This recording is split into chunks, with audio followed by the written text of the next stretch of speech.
Hey everyone, welcome back. Thanks for joining us today.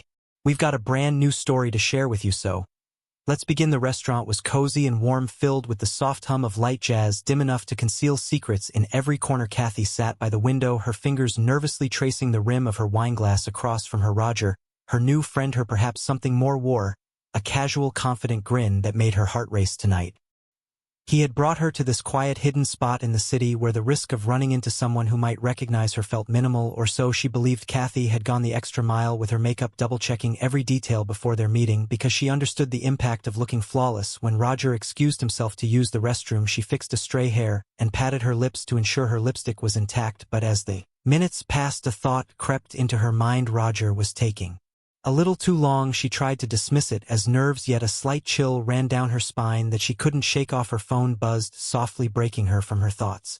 She glanced down and felt her heart skip a beat. Then her husband was calling. The unexpected call took her by surprise, especially since he was supposed to be at work. Clearing her throat, Kathy lifted the phone and answered in her sweetest tone. "Yes, honey." Ben's voice was calm, but carried an edge she couldn't quite identify. "Where are you right now?" A bead of sweat formed at her temple, and she quickly laughed it off. "I'm on a date." "Just kidding," she replied, trying to sound playful. "I'm just catching up with some friends from the conservatory." "Honey." There was a brief silence before he replied, "Unfortunately, it's not a joke." Turn around. The words echoed in her ears, sharp and clear. She froze, her heart pounding, and slowly turned her head. There, in the dim light of the restaurant, at a table in the corner, was Ben. He gave her a slow wave, his expression unreadable. Her throat went dry as she took a shaky breath, gripping her phone tightly. "Ben, why are you here? Why aren't you at work?" Ben's tone remained calm. "Change of plans. I thought I'd grab a quick bite. But imagine my surprise when I saw my own wife sitting here with some guy looking a little too cozy."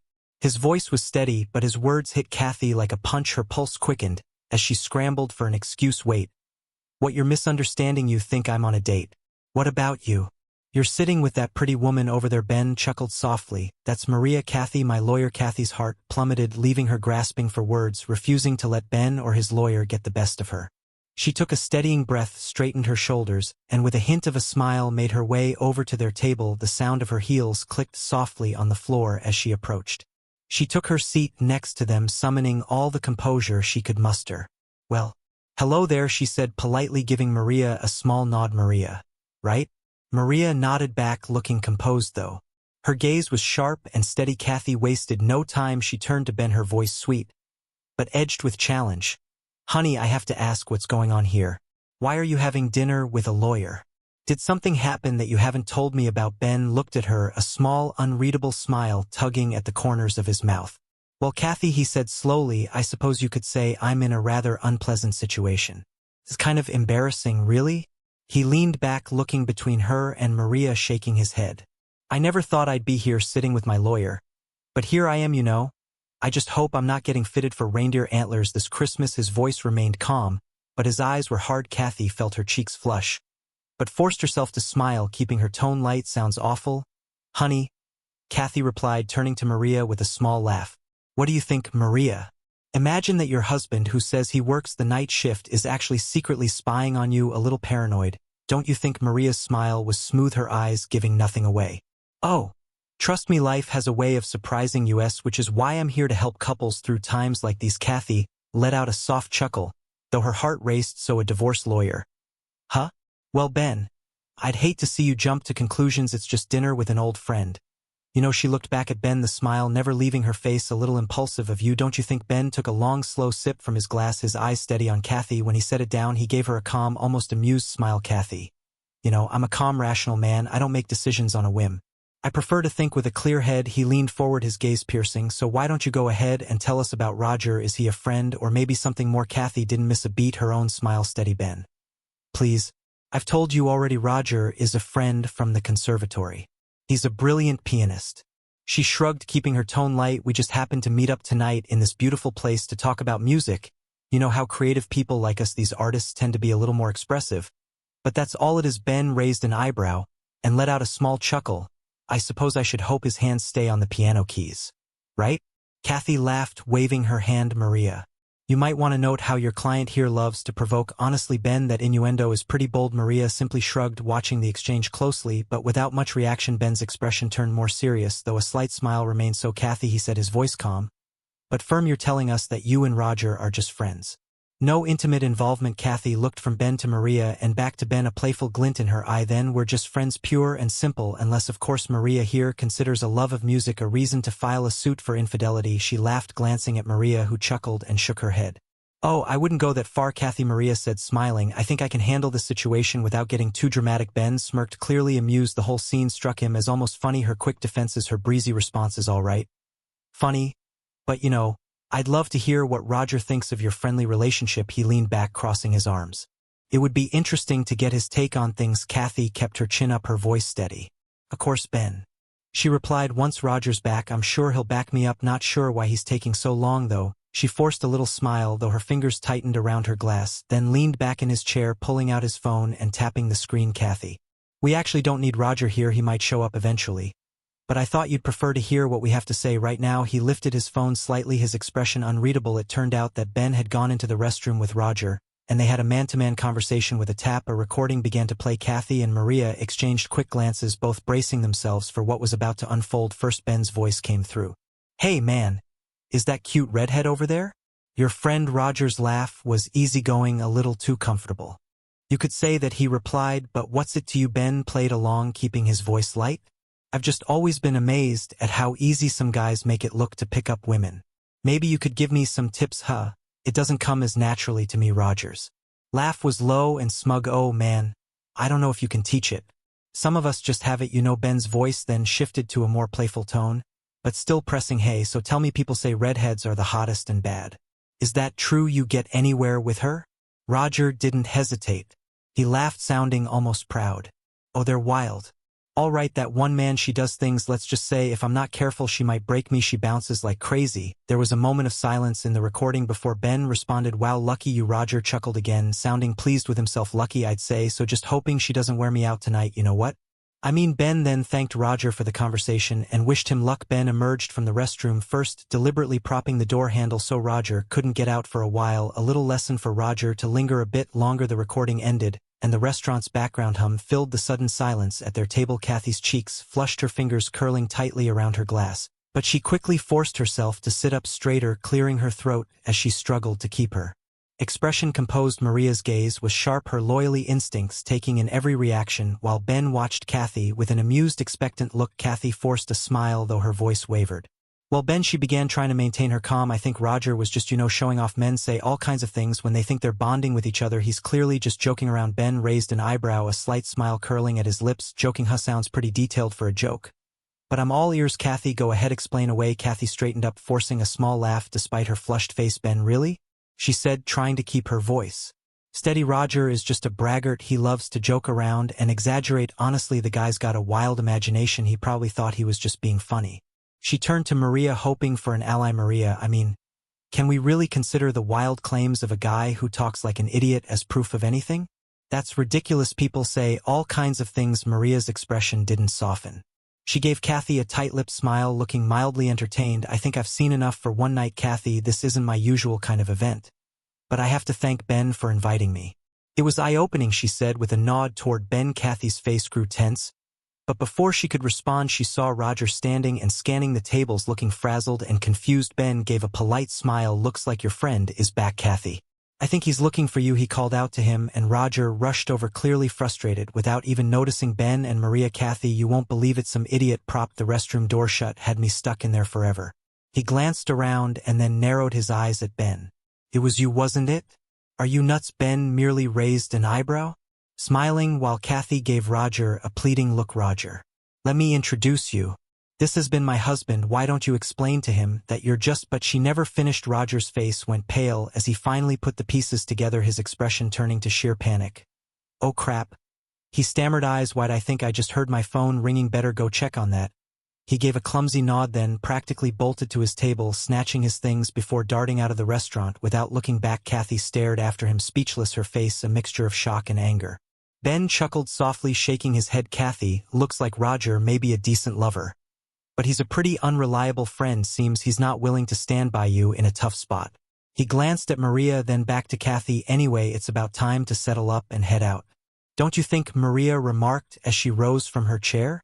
Nodding in agreement while gathering her belongings, Ben gave Kathy one last glance and added with a half smile, "Oh, and honey, you'll be covering dinner with Roger out of your own pocket." Kathy's jaw tightened, but she forced herself to nod. She called over the waiter, pulling out her card and trying to maintain as much composure as possible. However, when the waiter swiped it, he frowned and shook his head. "Sorry, ma'am, it's not working." Just then Ben and Maria walked by on their way out. Kathy turned to Ben, her voice tense. "Ben, my card isn't working. Did you do this? Are you really gonna leave me here like this?" Ben shrugged, glancing back with a faint sympathetic smile. "I didn't think it would be an issue, Kathy. I figured your friend would handle it." "Damn it, Ben," Kathy hissed, her voice barely controlled. "You're actually gonna leave me here without any money?" Ben smiled widely and slightly. "Come on, Kathy, you're a resourceful woman.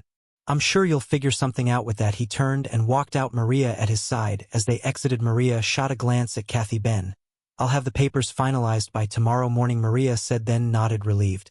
"Thank you," he replied, letting out a breath as he prepared to go home, while Kathy remained behind in the restaurant, left to face the bill and the fallout from the evening. When Ben arrived home, the weight of the day settled heavily on him. He moved through the house slowly, taking his time to toss a few essentials into a suitcase. Today had proven more challenging than he'd anticipated, and although he felt the urge to pack up everything tonight, he decided it could wait until tomorrow. A few days at his brother's place sounded like just what he needed. Barely an hour later, the front door swung open and Kathy stormed in, her eyes flashing with frustration. She set her purse down with a thud and made her way toward him. "Ben, what was that all about?" she fumed. "You had to make a cheap show out of everything, dragging your lawyer along and setting me up like that. Do you have any idea how humiliating it was?" She threw her hands up, her words spilling out. "And to leave me there without any way to pay. They were about to make me wash dishes or clean toilets. That's what they told me. Thank God my friend Angie came to help me out." Ben let out a tense, stressed laugh, more a reaction to his nerves than anything funny. It was a habit of his to laugh in stressful moments, but this time it seemed to hit Kathy the wrong way. "What's so funny?" she demanded. Ben raised a hand, trying to keep his voice even. "Kathy," he began slowly. "What instrument do you play?" Kathy blinked, thrown off by the odd question. What does that have to do with anything?" "You know, I play the flute." Ben, he looked at her, his smile twisting with a bitter edge. "Then maybe you should go find your lover and play his skin flute." He gave a mocking bow, his voice dripping with sarcasm. "Might suit you better. And please leave me alone." Kathy's face reddened, her fists clenching at her sides. "Ben, damn. Are you serious? You bring that woman, your lawyer, to humiliate me, and now this? Do you want a divorce? You're just gonna throw it all away because of some silly thing Roger said? You're so petty." Ben felt a sharp pang in his chest. "Kathy," he said softly, "I did love you once, and maybe you loved me too. We were a great couple." But he shook his head. "Now it's clear. This means nothing to you. So yeah, I want a divorce because my wife apparently wants to ride piano players." The word struck hard and Kathy's face contorted with anger. Without another word, she grabbed her purse and hurled it across the room, aiming right for him. "Go to hell, Ben. Stop insulting me. I don't deserve this," she yelled, her voice cracking. Ben's face tightened as his patience finally snapped. He picked up his sports bag, slung it over his shoulder, and looked back at her one last time. With a curt, polite bow, he turned and left the house without saying another word. The next morning, Kathy opened the door to find Maria standing there, a thick stack of papers in hand. Kathy's expression hardened as Maria held out the documents in silence. Without a word, Kathy snatched them up, her jaw clenched. Maria's calm, unbothered demeanor only fueled Kathy's determination. She didn't like to lose ever. She considered herself smart and clever enough to navigate whatever Ben threw her way. As soon as Maria left, Kathy got to work. By that afternoon, she had already hired a well-regarded lawyer and started preparing her case. Her strategy was clear: portray Ben as a jealous, overreacting husband. After all, she thought he had only caught her having dinner with Roger, a friend and fellow musician. Maybe Ben had let his jealousy get out of hand, but as she mulled over it, a chill crept down her spine. How had been known about her meeting with Roger?